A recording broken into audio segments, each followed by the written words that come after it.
अजब railway station नहीं entry कि नहीं एग्जिट।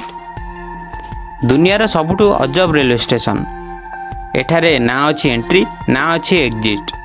यही स्टेशन दे यात्री ना बाहर को बाहरी पारिबे ना भीतर को जाई पारिबे। तथापि यही स्टेशन में ओह्लांती यात्री आउ ट्रेन पे अपेक्षा भी करती। कौन भावुंट बड़ कन्फ्यूजन ना? तेबे यह केउठी अछि यही रेलवे स्टेशन आसतु जानिबा।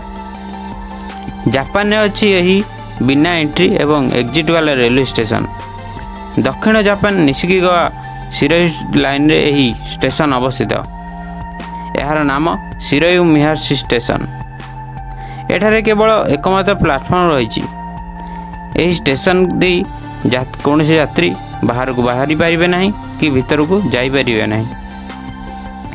केवल ट्रेन ओह्लाई पारिबे किंबा अन्य ट्रेन में अपेक्षा करि पारिबे। ताहले काहीकि निर्माण होईछि एही अजब स्टेशन? कौन रही एही स्टेशन निर्माण पछर रहस्य? निशिक नदीबंध उपर निर्मित होईछि शिरयू मिहाशी रेलवे स्टेशन। यार गोटे पार्श्व रही निशिक नदी, अन्य पार्श्व घेरी रही सबुजिमा भरा प्राकृतिक जंगल। तेबे एही स्टेशन ने तैयारी हेबा पछर उद्देश्य होईछि यात्री माने एठारे ओह्लाई प्रकृतिर मजा नहीं पारिबे, प्रकृति कूल किछि समय अतिबाहित करि पारिबे। एही स्टेशन रे जेतेबेले ट्रेन अटकिबा यात्री माने एठारे ओह्लाई पारिबे। किछि समय प्रकृतिर मजा नहीं पुणी थरे ट्रेन रे बसी गंतव्य स्थल को यात्रा करि पारिबे। जापान लोक माने एही प्राकृतिक स्थान को खूब पसंद करती। गोटे प्लाटफर्म विशिष्ट एही स्टेशन दे प्रतिदिन 10टी ट्रेन अतिक्रम करे।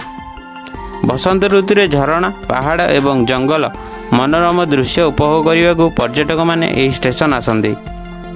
सबुठु गुरुत्वपूर्ण कथा होछि एही स्टेशन वर्ष को थरे मात्र खोला जाए।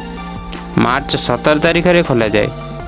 2012 रे एही स्टेशन आखपाख थिबा समस्त स्थान को नेचुरल पार्क भाव घोषणा करा जायतिला। जदि आम भिडियोटी भल लगी थाए तेबे चैनल को सब्सक्राइब करने, वीडियो गोटे लाइक करने। जय जगन्नाथ।